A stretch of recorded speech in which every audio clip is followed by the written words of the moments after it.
Hi everyone. So some of you may have noticed that there was no episode last week, and that was just for personal reasons. I really needed a break basically. These episodes take an insane amount of work, and on top of my other businesses, I've just been absolutely flat out for weeks. So I needed to just have a little breather. But we are back this week with another episode. We are joined by the brilliant Amelia Coburn, a Teesside singer and songwriter whose music has this really interesting blend of folk, darker storytelling, and of course that unmistakable northern charm that we all have. We talk about how she first got started, how she taught herself the ukulele when she was little, and her time living in Paris, Mexico, and Russia, of all places.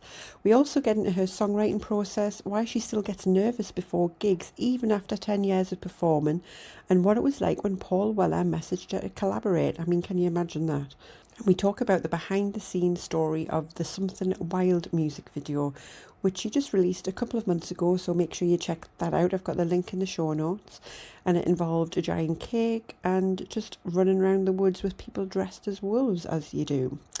Amelia's got such a lovely way of talking about music and creativity, and I think you're really going to enjoy this episode. So, as usual, grab yourself a cuppa, settle in, and enjoy this week's episode with Amelia Coburn.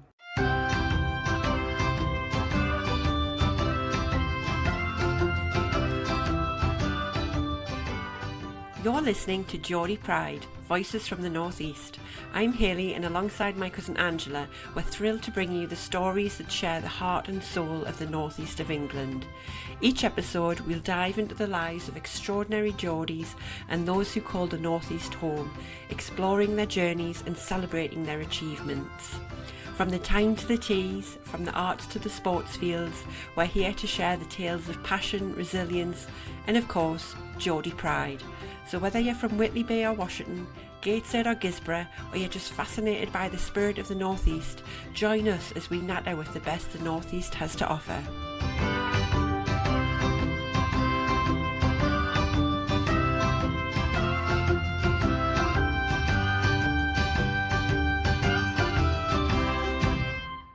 Hi Amelia, welcome to the show. Thank you so much for joining us.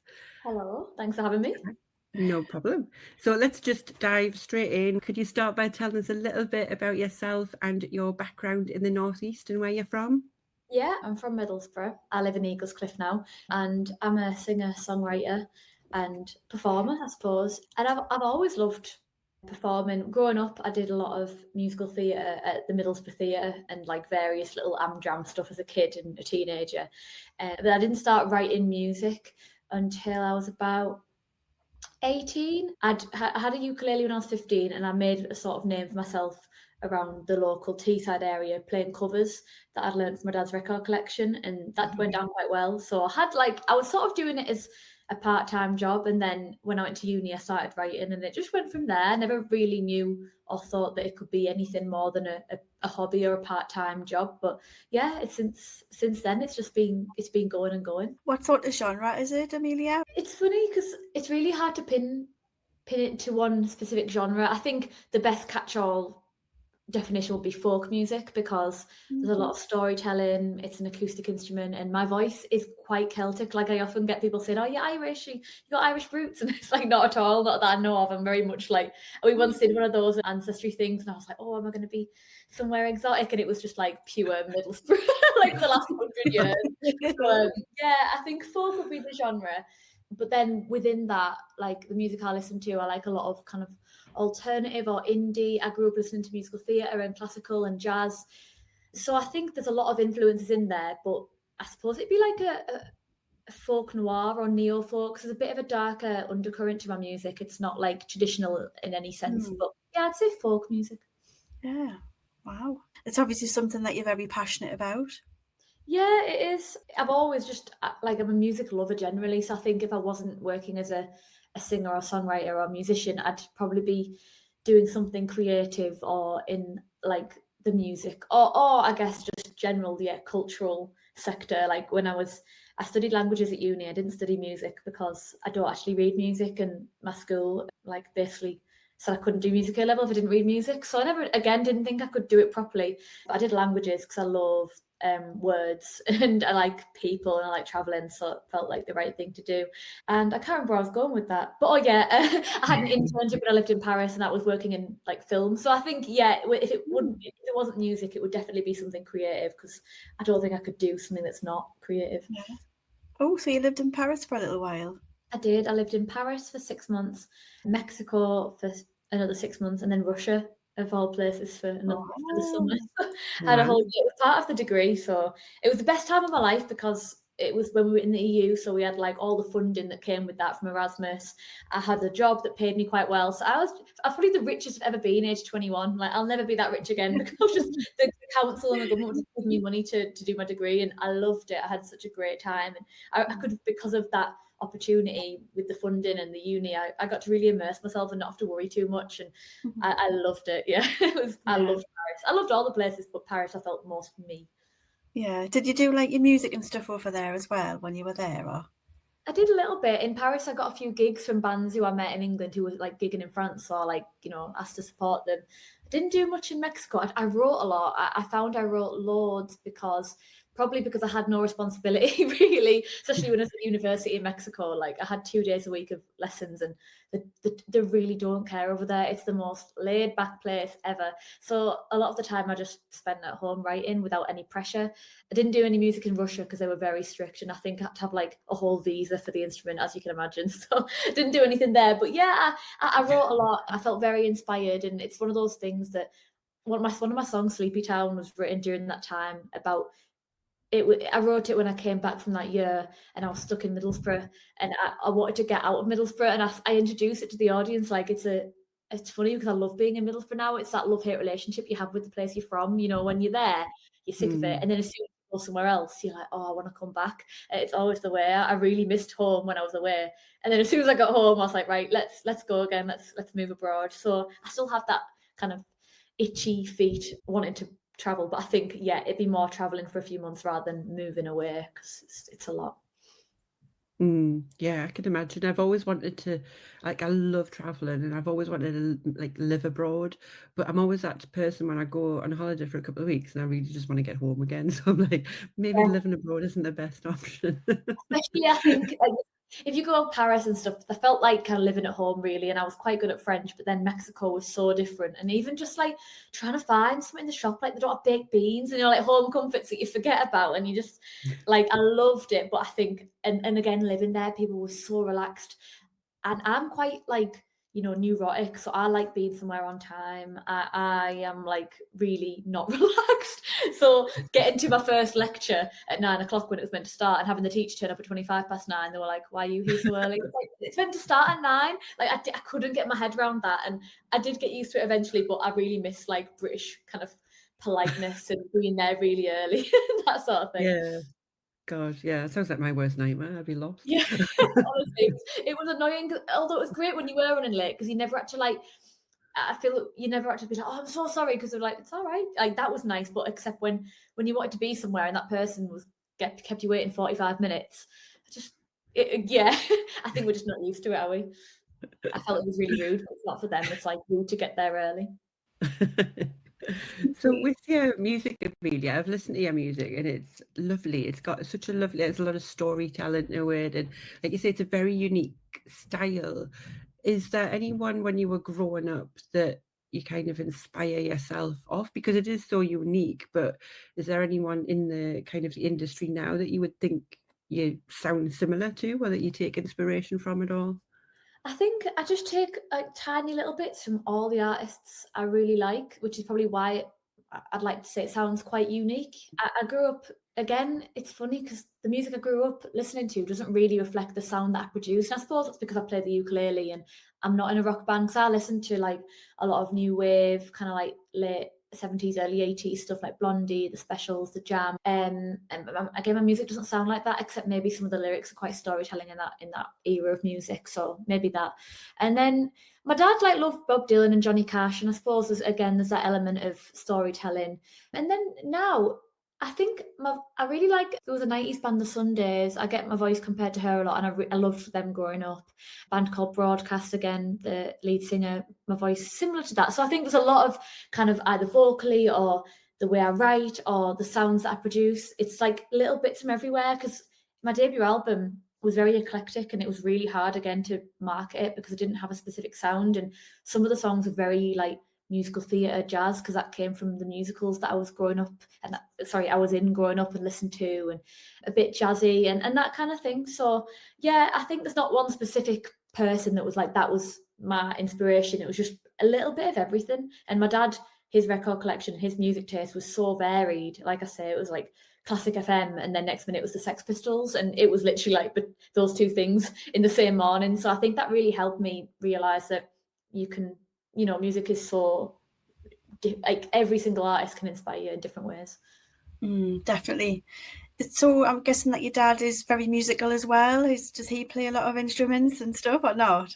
I'm No. the only person in my kind of family that I know of that can play an instrument, at least to like a semi-professional level. My parents aren't musical at all, which was quite difficult, I think, when I wanted to get into the industry, because, you know, they're so supportive and they help me where they can. But there was a lot of times where like I'd get offered a gig and we didn't know how much to charge. We didn't know what equipment I'd need, because I'm the first like musician in my family. So and my mum, she's retired now, but she worked at M&S. She was a shop assistant, and then my dad's like a primary school teaching assistant and supply teacher. So yeah, not exactly in the musical world at all. But my dad, yeah, he loves music and he always played it. And I think his mum and dad were quite musical, so it skipped a generation. I think again in his, you know, he grew up in the 60s, and like it was different then. There wasn't, like, as he said, if he wanted to play violin, he would have been probably beaten up by the lads at school. Like it wasn't as cool a thing then, and not many people played guitar because, you know, it didn't have the opportunities growing up to have the lessons and the money. So I think had he been born now, maybe he would be quite musical. I think there's quite a lot in it to be like, I was very lucky that when I grew up, music was a bit more accessible, and the ukulele I got was off Amazon for 25 quid. So I think my dad might have been musical if he had the opportunities, because he loves it. I think he can sing if he tries. Do you think it's something that you've been born with, or is it just something that's kind of like, you know, oh, I like to do that sort of thing? I think it's the nature nurture thing, isn't it? I think I was definitely born with it, because even before I could speak, I was singing, and like my dad was like the sort of the tech guy in the family, and he always had like cameras, and he had this camcorder that he filmed all the Christmases and birthdays and events, which at the time was annoying, but looking back, it's the best thing ever, because we've got all these memories on film and like voices and how people spoke, and it's great. But there's videos of me like dancing and singing to my nursery rhymes in Disney films, and one of my first Christmas presents that I really wanted was like a little toy guitar. So, and I even had like a piano. It was a bookmark size, like little tiny virtual keyboard thing. So I think I loved it so much. But again, that was nurtured by my parents, like supporting me doing creative things, and like, you know, letting me go to all these talent shows as a kid on holiday, or getting me music lessons that I went 2-3 times and got bored. They always like helped me with that. So I think it's both. I think, for example, I only started playing the ukulele at 18 or something, which is quite late, I suppose. I was 15, 16, but it's still quite late to start an instrument and to get good at it, I think. So sometimes people think it's too late. Oh, I didn't do it as a kid and I wasn't born with it. But I think if practice does, you know, go a long way with things as well, I think you've got to have a bit of both, maybe. Yeah. I mean, where would you even start to learn how to play the ukulele? It's like, where do you go to learn how to play the ukulele? Well, I taught myself. So I think, you know, people do ask me if I teach ukulele, and I have done a few times in the past, but it's not really my thing. I feel like because I taught myself, I can't really teach people what they want to know. I can sort of show them how I play it, but it's really bad habits. You know, I've got a terrible shoulder. I've been waiting a year for physio for, because I think I don't play properly. It works how I play it, but it's definitely not how it should be taught. When I got it, again, I think it comes from that natural instinct of being quite musical, but I just was like in my bedroom as a teenager, like locked away as I would be anyway. But I managed to work out a few of the chords, and then a lot of it was just going on like Google how to play the C chord, and then if my favourite song by the Sex Pistols had a C and a G, the two main chords, which were quite easy to play on the uke, that was one song learned. So I think I learned by like practicing songs that I liked, and then going on YouTube. And again, born in the era where everything was at my fingertips, so I could just like teach myself. But I think, yeah, if you want to learn instruments, there's so many different ways. How, again, you can go on the internet, you could get a teacher. Like, I think there's a lot of ukulele groups as well these days. Like, there's one at the Stockton Ark that I know about, that it's become a really accessible instrument because it's so cheap to get like a cheap plastic one to start with, and it's fairly easy as far as instruments go. So I think it's nice to see like it's bringing a lot of communities together, like people learning instrument maybe often later in life. Oh, I wouldn't even know where to start. Yeah, we're not a musical family, we are, Amelia. No, we're not. Definitely not. So how do you, because I think the foreign concept for me is writing a song. Like, how do you come up with your songs? Like, is there something, are they based in reality? Because like, I just don't understand how you can take just nothing and then turn it into a tune and have lyrics, and because it's not just one part as well, isn't it? You've got the melody, you've got like the instruments, which instruments are you going to include, and then the lyrics, and putting all that all together. Like how's your songwriting process? Where do you start with that? I've never felt like a natural songwriter. I think because, you know, some people can just like whack out 5 songs a day. I've never been like that, and it's usually like when maybe like a maximum 3 or 4 songs a year, unless I really sit down and make myself do it. But I do think songwriting is the closest thing you can get to like magic or creating something, because like you say, you have nothing, and it is the worst feeling just sitting with a blank slate and being like, I've got no inspiration, I've got nothing, and then all of a sudden you produce a song, and that's so, and you can't really describe how it happens, but normally for me it would be just messing around with the ukulele or whatever instrument I've got in front of me. I often quite like playing an instrument I don't know, because then you're not used to it. So if I've got a piano in front of me, I'll just play random sounds and go, oh, that sounds nice, because I don't have too much knowledge that's holding me back. Because a lot of the time I'll sing a melody that, because I'm not trained in the theory, it's technically wrong, but that's kind of why it works, because it shouldn't be sung. It's hard to explain that the melody I'm singing over a certain chord shouldn't go there, because I don't know how it was meant to go. But that's, I think it's kind of the beauty of it, not knowing what you're doing, and you can find like magic from that. So I think, yeah, I'd start messing around with the instrument, playing some sounds, and then just making a melody over the top of that, and then singing nonsense lyrics as placeholders, a bit like Paul McCartney singing Scrambled Eggs instead of Yesterday. I think the melody for me would come first with some random lyrics. I think I've heard that. Have you not? Yeah, he was like scrambled eggs, scrambled eggs, scrambled eggs. I do that a lot, but not scrambled eggs. I think some of the lyrics I'll sing, I tend to actually keep in the final product, because it kind of, even if they don't make much sense, I feel like your brain's trying to tell you something subconsciously, which is, again, it's kind of like therapy sometimes, because you start writing random lyrics and you write them down, and then a few days later you're like, oh, that's what was wrong with me. That's what I needed to get off my chest. Scrambled eggs. I'm still chuckling with that. Isn't it funny when you do listen to a song and that, and you make your own words up when you think, and then you find out, like, you go onto like YouTube and they've got the lyrics on the screen. You're like, that's what it's meant to say. I'm the worst for that. To listen to the radio and I'm like, that's not the lyrics. That is completely wrong. Like, that's not what they're singing. So I don't care. It's like, okay.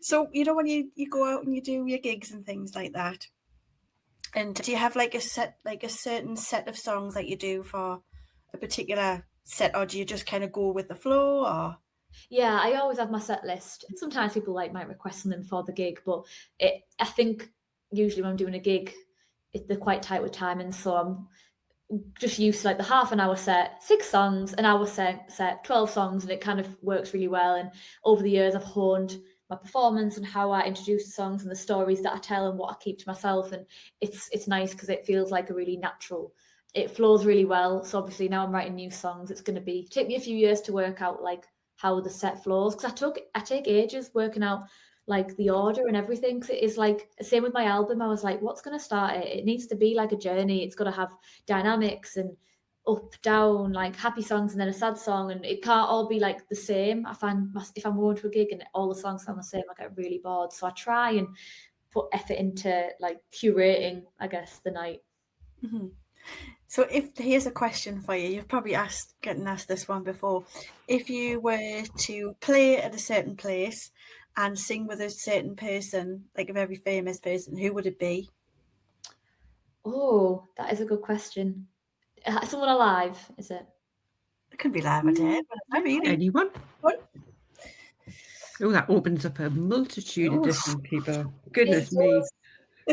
I think it'd have to be like the main, because I have played the Royal Albert Hall, but not the main auditorium. We played in the Elgar Room a few weeks ago. So I played in the main auditorium of the Royal Albert Hall with, if I can pick someone who's no longer with us, probably David Bowie. I think that would be, and I'd sing Life on Mars. We do a duet. Oh, yeah, wow. It's a good one. Yeah. Oh, that's amazing. I don't even know who I would want to sing with, because there's so many people. I love people from, like, you know, usual Mariah Carey, Michael Jackson. Oh, God. Sorry, I'd love to see you singing a duet with Mariah Carey. Well, you see, in the shower, I think I actually sound like Please, can we have a rendition now? like a strangled cat. No, come on, give her a rendition. Oh, God, no. I need the shower on. I sound Ambience. Can you remember your first ever gig, Amelia? And like, what did you feel like? It must be, because I could imagine when you're creating a song and you're not doing a cover or anything like that. You can imagine it feels quite vulnerable, like you're kind of putting it all on show, aren't you? Like, can you remember your first show and how that felt? Well, my first gig was all covers, but that still felt quite nerve-wracking, because in a way it was worse because people know the songs. So like, if you don't do it in a way people like, it's, or if you do it wrong, people know the lyrics. If it's my own song, no one knows my lyrics. Well, some people do, but most people wouldn't in the general public. And my first ever gig, I was cacking myself. I remember I was coming home from school, and it was like in Stokesley at a pub that I'd done a few open mics at, and the woman who ran it was like, "Would you do a gig?" And I was like, yeah, I couldn't believe my luck. Like, I got paid. Again, looking back, it was like nothing, but for a 15-year-old, it was amazing. I got paid to do this show, and I was really nervous. And I wish there was, again, my dad must have stopped the camcorder. He must have, novelties worn off at this point. There's no video from that gig. I wish there was, because it'd be very interesting. I used to sit down and play. I don't do that anymore, and I probably just didn't really speak much during the songs because I was very nervous. And I've come a long way from that. When I play now, people are like, "Are you so confident?" It's like, I'm not really. Like, I still get really nervous and I don't feel confident as such, but I've done it for 10 years now, so you just sort of, I know I'm like worthy of being on stage. I know I'm not like crap. Sorry, I don't know if I can say that on the podcast. I know I'm not bad. But like, you just learn to channel your nerves a bit better, I guess. So you said you've done it for 10 years. You must have done loads of gigs. Is there like a standout one that you've done? You mentioned Royal Albert Hall. Was that one of them? Was there any others? Royal Albert Hall was amazing. There's been some amazing festivals that I played. I played at Beautiful Days over the summer in Devon, and there was just hundreds and hundreds of people in this big tent, and it was such a good audience. So that I really enjoyed that.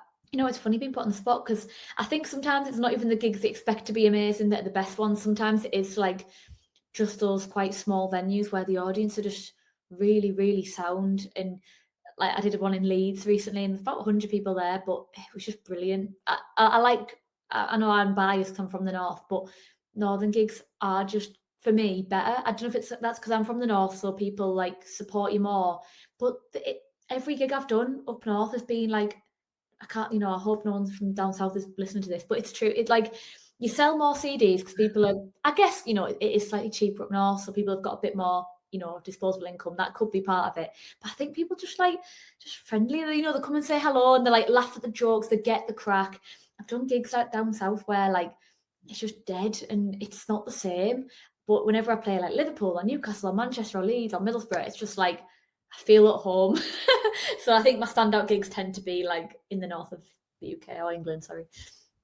It's funny you say that, because we chatted to a comedian a couple of weeks ago, and we asked him like similar things, like what's been your favorite gig, and he mentioned exactly the same as you, like just north of, like, if you've got like Manchester and above. I can't remember if he said Birmingham as well, but actually, like, Birmingham and that, it's more like the big cities, like you said, like London, Brighton. But carry on.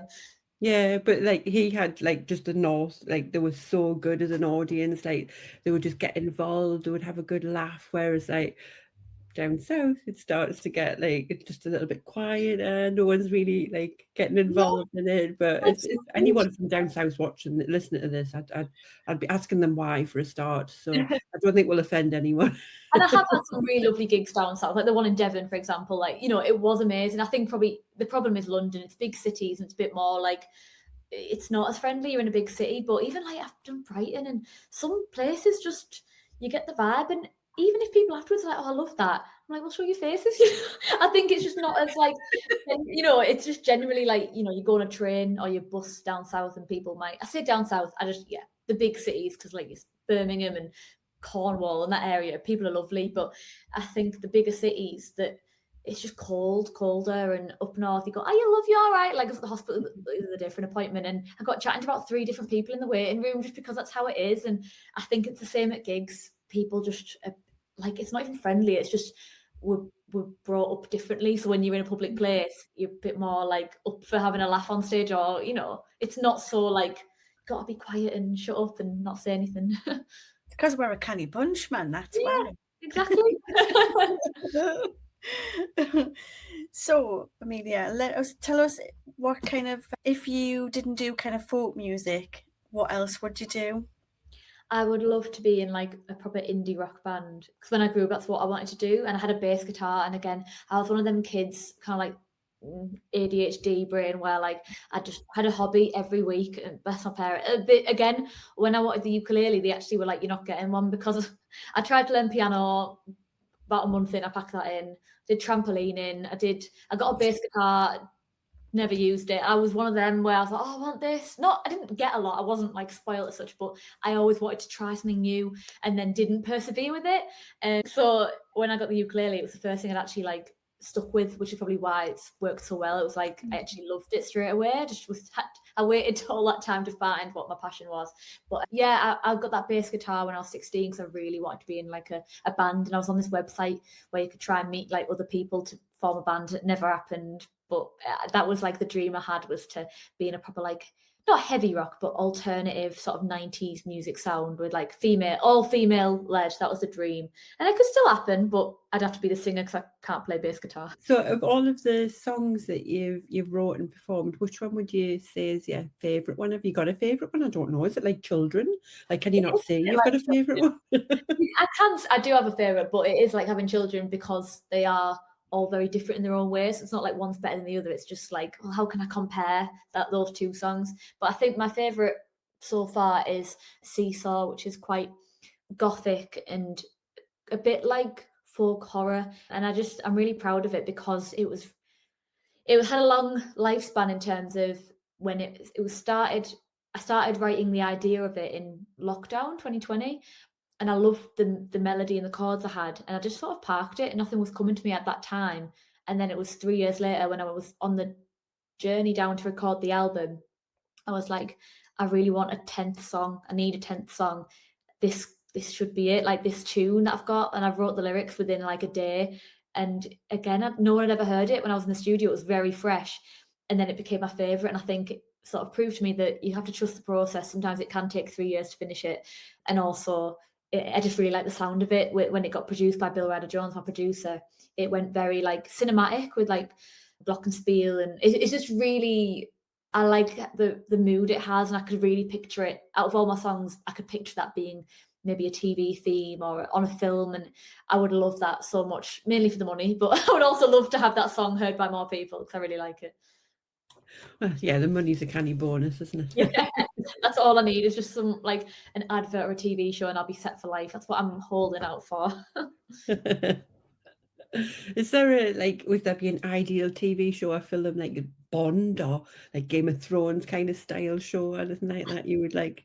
Maybe something like, there's like Wednesday on Netflix, which is Yes. Addams Family sort of spin-off, something like that, where it's a bit spooky, or like a gothic. I didn't finish it. I started watching the new Frankenstein film today, and that had a really good soundtrack, and I thought something like that, a bit dark, that would work really well. So I've watched your video on YouTube of Something Wild, most recent release.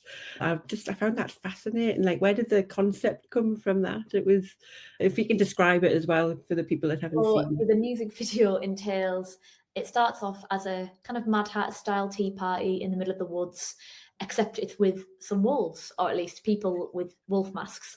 And then it just becomes the tea party gets more and more raged and crazy. And then by the end of it, we have a massive like kind of food fight, and everything gets, all the teacups get smashed up. And then I also put a wolf mask on the end and become part of their pack.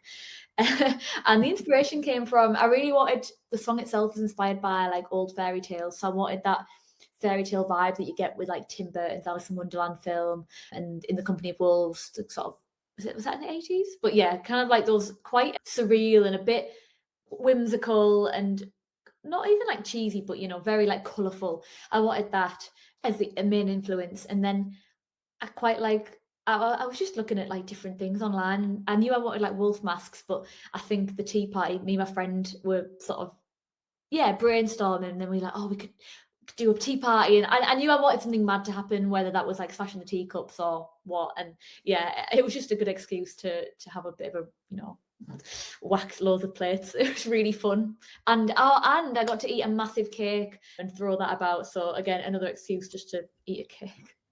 Extra bonus. Yeah. I was quite sad though, because I only got like 4 mouthfuls, and then we smashed it up, and like it was such a beautiful cake that a lass in Norton, E Bakes with Love, she was called, and I said, like, when I contacted her, I need a cake for a music video, like it's the most beautiful, and it doesn't have to taste that great because it's going to get smashed up, like, I'm really sorry to say. So she made it, and I felt so, like, I was gutted that to ruin it because it was so pretty and it tasted really good, but she knew that was going to happen. I was like, don't be offended when you see the video. I got tagged her in it all, so she got some good, as well as, you know, me purchasing the cake, she also got some good promo of it being smashed up. Well, yeah, exactly, because it's the cover, like the artwork as well, isn't it? Yeah. It was really heavy, actually. We had to have, my manager Henry was like on hand just to hold the cake in between shots, because we were like, do not drop it. Like the cake became, and to be honest, again, by the end, no one wanted to eat it because like the leaves of all the trees were falling on it, and there was like bugs because it was just in the middle of the woods. So it was a really fun day. It was a long day, but I had so much fun doing it. So your gigs up in the northeast, Amelia, is there any place that you haven't been to yet that you would like to sort of gig? In the northeast? Mm-hmm. I've not gigged in like Northumberland or anywhere, like kind of further north in the countryside. I really love doing those more rural touring venues. I think it's nice when you go to a place that doesn't have, like, you know, it's not a city or a big town, so there's not loads going on. So when you do come, people really appreciate it.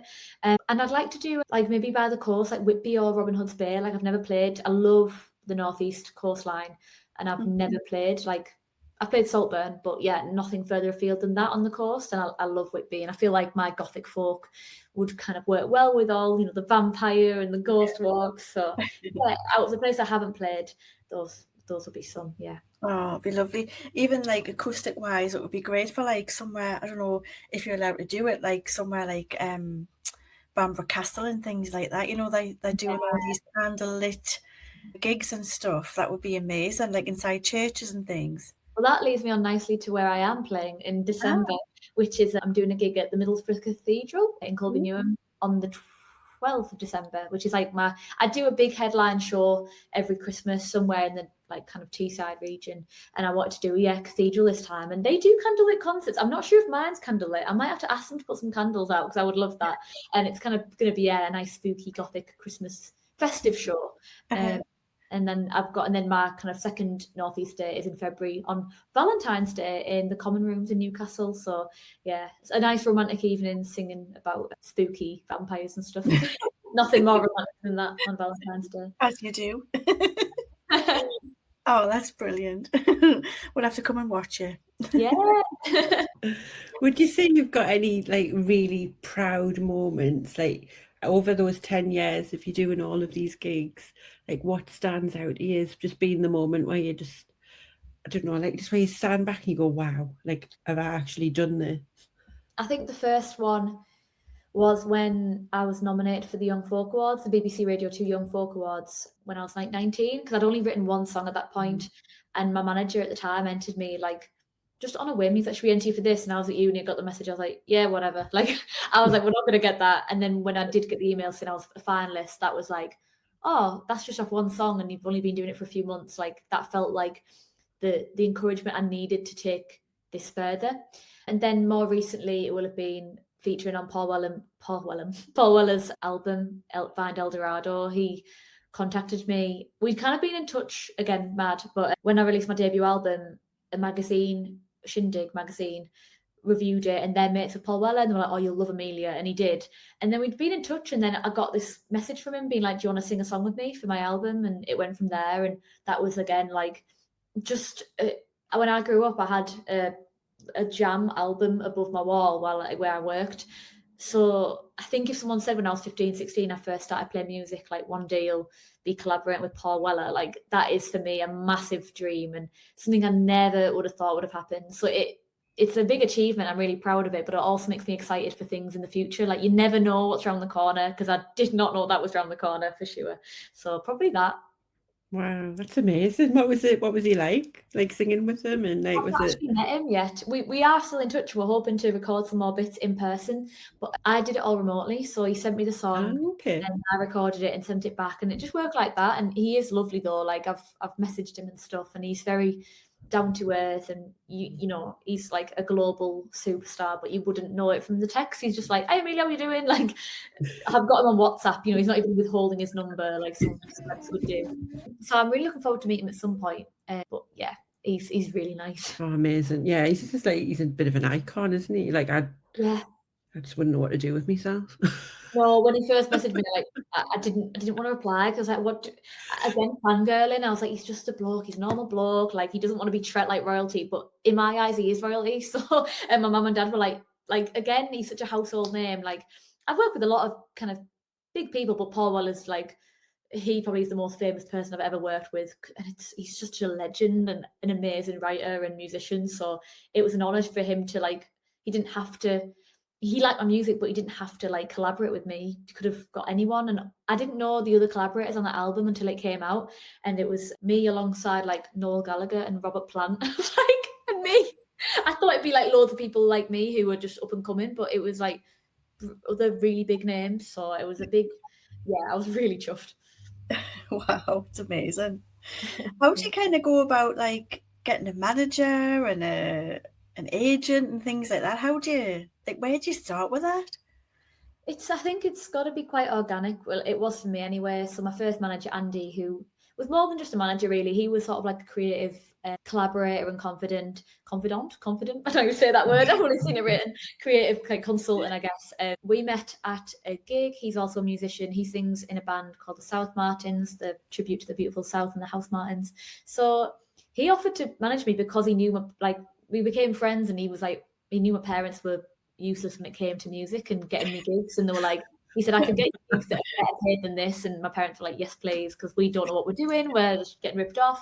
So he like took me under his wing, and then became my kind of, it was unofficial at the time, but then it became official. We worked together for like 10 years, and then he's decided to sort of stop doing that now. It was all amicable, and I've got a new manager who, again, I just knew through music. So I think it's all been, the great thing about being in the Northeast is everyone does seem to, not everyone knows everyone, but there's that kind of 1 degree separation between most people. So if you want to meet someone, you can find someone who'll introduce you.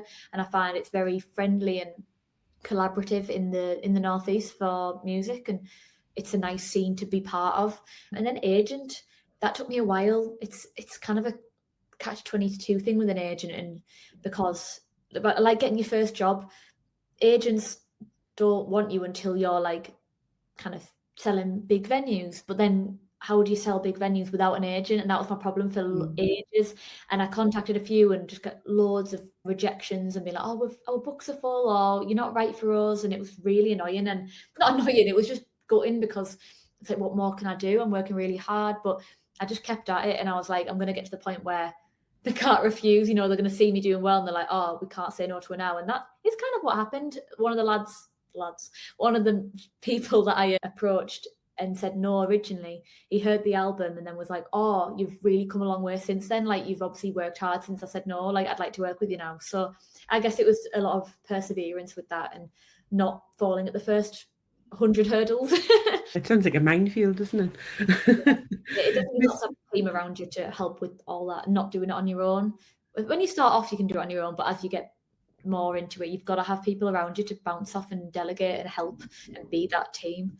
I've noticed at the minute the Northeast does seem to be like really thriving in the music industry. Like they had the Mobo Awards there. Like what was the one that just was it the Mercury? Yeah, Sam Yeah, Fender. Mercury one. Yeah, exactly. Like we've got Sam Fender, we've got Jade. Like there's so many big names in the industry and people bringing up events from London up to the Northeast. Being within the music industry, can you see like why that's like happening? Is there like why is there this shift? Why are we focusing on the Northeast at the moment? Like is it just because we've got big artists like Sam Fender like flying the flag, or I think both. I think it's been like we're all fed up of it all being so London centric or South centric or even big like Manchester. Like nothing. It just feels like as a region, the Northeast gets so overlooked in not just the music field, but like the arts generally. I think it's very overlooked and misrepresented. People almost forget that we're here, and I think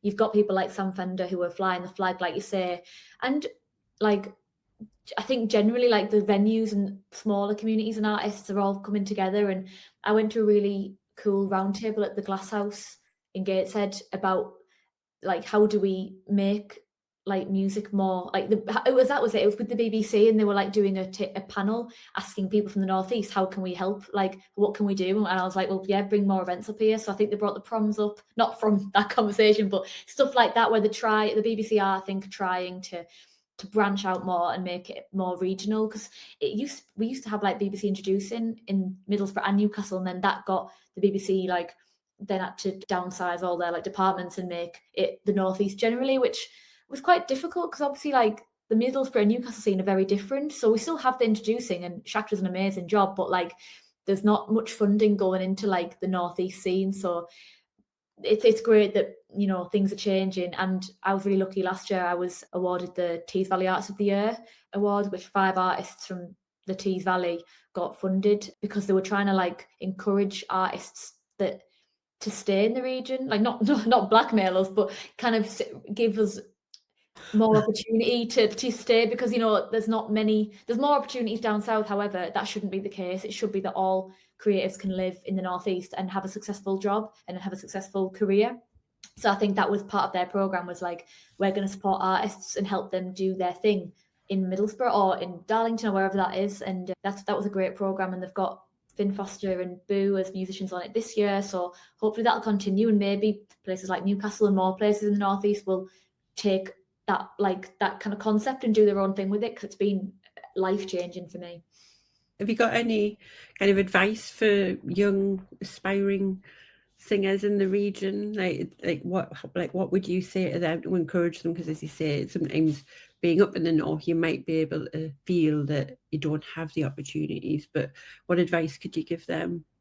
I feel like keep going, and you don't have to move away to make it work, because I think I remember like really jealous of a lot of these girls I knew. I say a couple of girls I knew went to like the Brit School and schools in London that wasn't a viable option for me, and I thought, oh, they're going to make it big and I'm not. But that's not always the case. Like I've always said you can be successful from anywhere. It is a bit more difficult, but like I think in some ways it's easier because we've got that community, and places like London don't. You're like a little fish in a massive pond, whereas in Middlesbrough I've got so many contacts and friends and like colleagues that I count as friends that are out there to help you, and I'll help them and they'll help me, and I feel like that's a really great thing to be part of. That it's very rare, especially in music, because it's quite, people try and pit against each other in music a lot of the time, and that's not really the way to do it. Like you can only be as successful as the people around you in a lot of ways. So yeah, I think use your community, go to like open mics. This is part of the advice because I forgot to give the advice. Use the community, go to like open mics and meet people, and like social media, and don't isolate yourself, and then just keep going. It's really good advice, because I think you're right as well. It's like, whenever you think of people from the Northeast in the public eye, we always get behind them, don't we? Like we're always championing them, and like we're always supporting them, and I think that makes such a big difference. Like if you've got a whole region behind you and supporting you and pushing you, because I think we all know, like coming up and growing up in this area, we know that unfortunately we are a bit more of at a disadvantage because of our location, and probably back when I was younger as well, like you didn't have the the money and opportunities and stuff that we have nowadays. But it's just, we know what it's like to try. For someone to succeed from the Northeast, I think takes a lot more guts, and I think we know that, so we support people much more, I think, as well. We have got that drive to us, and yeah, we are the underdogs and we want to support those. Yeah, it's exactly that. Like, we want to get behind one of our own and like support them. So yeah. Have you ever gone on like any of these talent shows, Amelia, like Britain's Got Talent and all of that? Or is it just a bit naff for you? I wouldn't know. But when I was like 9, I wanted to be like, I didn't want to be Susan Boyle, but I wanted that moment. I wanted Simon Cowell to like go, wow. I remember like singing in the big Tesco and thinking that Simon Cowell or one of his associates would discover me in like the dairy aisle. It never happened. I was like a really annoying kid singing in public all the time or in the garden. And I did go to Blackpool for Britain's Got Talent, and like, again, it was a big eye opener for me and my parents, realizing how false it all is. And like, they have like these big signs and they're like, everyone clap, or like, and you have like 3 rounds before you even get to that TV round with Simon Cowell. So again, I thought I was going to meet like Amanda Holden, and that's like, there's 3 or 4 rounds before that, and they usually know who's going to that before you even get there. Like, you know, they'll scout the people out. I met someone there who'd been scouted and brought along, and then the cameras were on them, and it was so like, yeah, it kind of contrived my dreams as a kid, because I was like, yeah, it's not how it appears on TV at all. And I did my thing and I sang and didn't get through. And you need a story for that, because that sells, you know. And I didn't have a story at the time, and even if I did, I don't think I'd want to get famous for that. You know, you've got to have something sad or a sob story. Yeah. Didn't have that, so I'd never do it again. If I had children or friends, I would probably discourage them from doing it, because even if you go on there, like, you get your 10 minutes of fame and then what? Like, I don't know. I just don't think it's the path I'll ever want to do. Yeah. I never realised that, actually. But yeah, now you say it, just like come across kind of false, doesn't it? But then again, you've worked hard to get where you are, so that you've done the right thing, really. You've done it all yourself. I'm glad that it didn't work out that way. Like, I'm glad I wasn't some 10-year-old child star. I think the pressure would have been too much anyway. But yeah, I'm happy that it worked out. Like, I did it all myself. And you don't want some like industry shark like Simon Cowell changing who you are and making you do something, because it's really like inauthentic, and it'd be a nightmare. Yeah, well, let's face it, I don't think there's that many ones that's left kind of still doing it, really. That's done it. Exactly. I can't think of anyone anyway, but yeah. And then you end up on I'm a Celebrity. Although I would love to go on, like, sometimes I was a celebrity, so I could go on like the Chase or like the Trait Celebrity. I want to be like one of my dream job would be like doing the rounds on those celebrity TV shows. It really would. Strictly Come Dancing, get me on there. That is the dream. Love that. Do you know what I would really love to go on? It's a bit of a guilty pleasure of mine. It's Wheel. Yeah, exactly. I love that. And I never get like, celebrities get paid to go on all these sorts of things. It's like, yeah, my dream job. I'd love to go on the Wheel. Yeah. You can sing on it, Amelia, and me and Haley will sit in the chairs. I applied for, me and Mum applied for Bargain Hunt, but we didn't get on that. Gutted. Oh yeah. In lockdown, we got obsessed with Bargain Hunt, and we were like, we can do better than that, but we didn't get on that. And I got rejected from Bargain Hunt. Didn't have the song. Exactly. If you've learned anything, just keep on trying. Yeah, that's true. Brilliant. Should we do some quick fire questions, Angela? Yeah, I'll just get my questions up. Do you want to go first? Right. Oh, let's have a little look. Right. Favourite place to visit in the Northeast, Amelia? Favourite place, as in like, could be anywhere, town or like anywhere? Oh, probably Saltburn. I love the cliff walk. I love the beach. I love the funicular. I love Signals, because I do a nice hot chocolate, and there's like a little bookshop. So yeah, I think Saltburn overall. Do you know what? I don't think I've ever been to Saltburn. I haven't. Oh my god! Yeah. You need to go to Saltburn. It's lovely in the summer when it's like it's busy, but like, it's beautiful. Yeah. Is that where they've got the little cliff things that go like the little? Yes, I haven't been. I just know that it's there. Go walk down and get that back up, because walking up is a nightmare. Yeah. Get the lift up. I'm going to have to go, Haley. Yes, we'll have a day trip. And then we'll meet Amelia. Do a live podcast from Saltburn. There you go. Yes, that's an idea. On the beach, do a live podcast, get ice cream and fish and chips. Yeah. Absolutely. Next one is, what is your go-to Greg's order? Such a good question. Right, you know what? It depends on my mood because I love the chicken bake, but if you get that cold and congealed, it's horrendous. And if I'm on the road and I'm trying to be, I know it's meant to be like a quick fire answer, but I've got like reasoning here. If I'm on the road and I'm trying to be healthy, it's the tuna crunch baguette because, you know, I'm like, I can't eat grease when I'm on tour. Like I shouldn't anyway. But I probably would go for, oh God, maybe just a sausage roll, a steak bake. You know what? I don't know because it changes every time. I'm really sorry I can't answer that. Too many. Too many. Well, there's no Exactly. go-to. Like, on how am I feeling on the day? That is the answer. Well, I think that's fair enough. There's just an array of selections. Yeah. You just can't. That's a good enough answer. Exactly.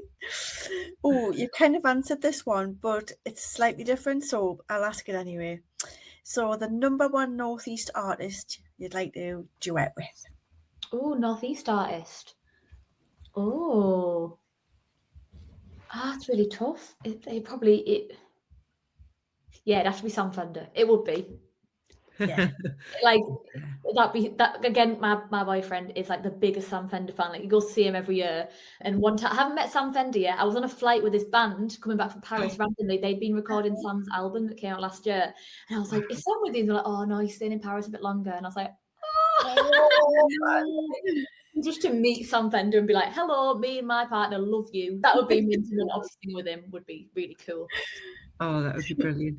Have you been to see him at St James's Park, Amelia, when he's been I haven't, but he did. Like I was gigging that night, that weekend, sorry. But yeah, have you? Yes, oh, it's brilliant. I've done both times that he's been at St James's Park, and it was just amazing.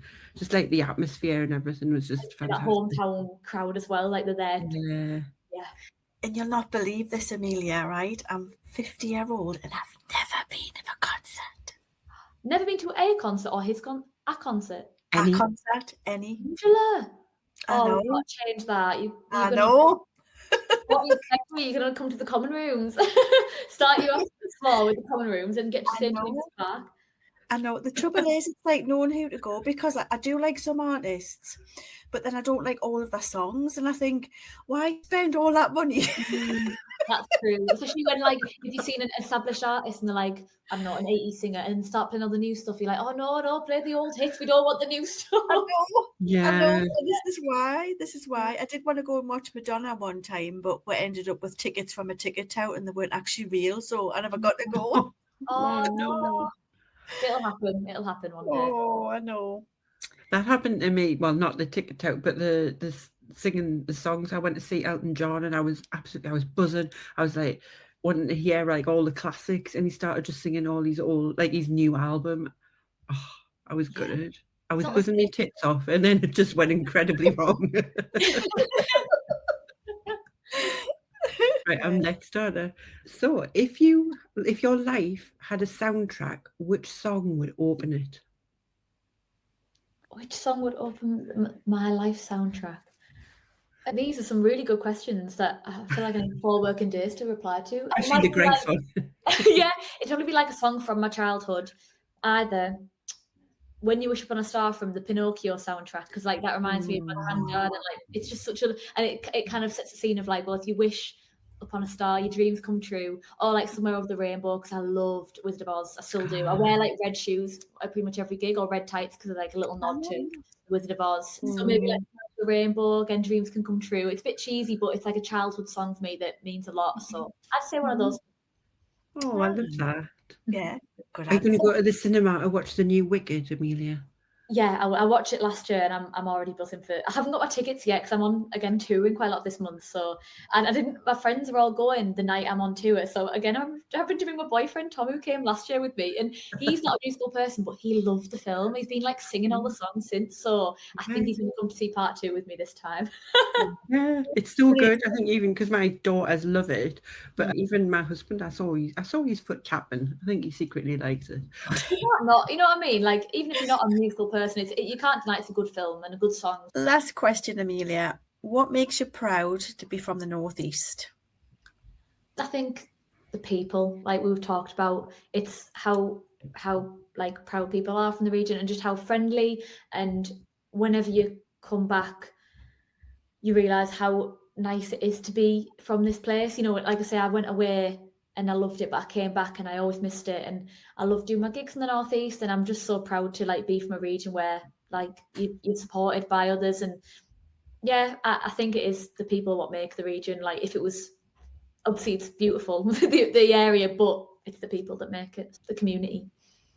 Yeah, definitely. The amount of Palmos. people. Yeah, Palmo. Yeah, and Palmos.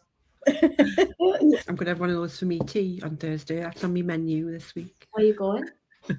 No, I'm just going to make one myself. Oh, nice. I do like making a palm. I can't be bothered, so fair play. I'm jealous. It'll probably be shit. Like, I'm not going to be making a classic one. I'm not, just stick a couple of bits of sauce and cheese on it and it'll be good. Fine. I've actually thought of another question I'd like to know the answer to, is if you could pick a northeast artist that's not like in your face like Sam Fender or anything like that you would love people to check out, who would that be? I'd say she's a singer-songwriter in her own right, but she also plays keyboards with me, Robin Erico. She's only just started like kind of playing music publicly and releasing in the last couple of years, and she's amazing. She's like prog pop. It's very atmospheric and her songs are really interesting. And she supported me in Newcastle actually in February, but she's an amazing singer, so I'd recommend everyone listening to her. For the oldies, what does prog mean? Progressive. So it's like pop. It's not pop how you'd think, like, you know, it's not great pop. It's like kind of a bit more, progressive. Prog. All right, okay. I feel really cool now, like, oh yeah, prog. I've got no clue. Yeah. I might need an emoji for that. Yeah. I was like, Not just down went with like that. I did see like a blank expression on your face at that point. What? Oh, bless you. Right, brilliant. So thank you so much, Amelia. But before we say goodbye to you, is there anything else that you want to share with the listeners? Anything like where would we follow you to get in touch? Any events that you've got coming up? So yeah, I mentioned my tour. If people want to buy tickets for that, you can do on my website, which is www.ameliacoburn.co.uk, and then Amelia Coburn on all social media, Instagram, Facebook, got a mailing list. So yeah, if people want to keep in touch, they can find me. So yeah, it'd be lovely if people enjoyed the episode and want to say hello. Brilliant. Thank you so much. And we'll add all of those links in the show notes as well, so people can click straight through, follow you and join your mailing list and things. Oh, thank you. Brilliant. Lovely. Thank you so much for spending your evening with us. And thank you. It's been really fun.